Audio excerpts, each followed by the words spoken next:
So good morning. So some of you know that my wife Crystal and I and two other women, pardon me,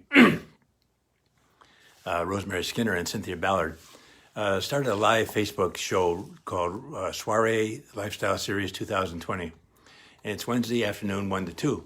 And we started in response to COVID, but now here we are, our 40th episode. So this Wednesday, tomorrow, Irene Moore Davis is going to talk about Black History Month and how it affected the Windsor-Essex area. But with February being Valentine's Day is there and Family Day, we decided to devote February to communication. So I'm going to talk on the following Wednesday about communication and why it can be difficult, but why it's also so important.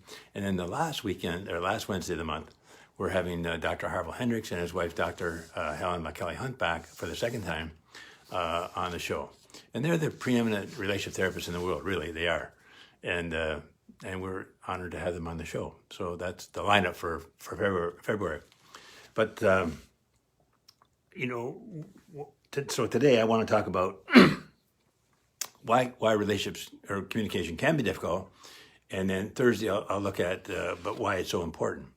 And I know it sounds simple, but I keep going back to for me, it's the key is safety in communication, but in any relationship. And why do I say that? It'd be simply because of our human brain. If you're watching this or listening to it or reading an email, you are using the cerebral cortex rational part of your brain. And that's typically what we think of when we think of the human brain. But scientists tell us we all have a midbrain and a brain stem. And the brain stem we share with all animals. Birds, fish, mammals, reptiles have a brain stem. It goes back 500 million years. And you're not going to change. You're not going to change it. And its basic function is to keep us alive. And it's the same for us as in animals. It asks the question, is it dangerous or is it safe? And if it's dangerous, it'll defend itself. It's 500 million years.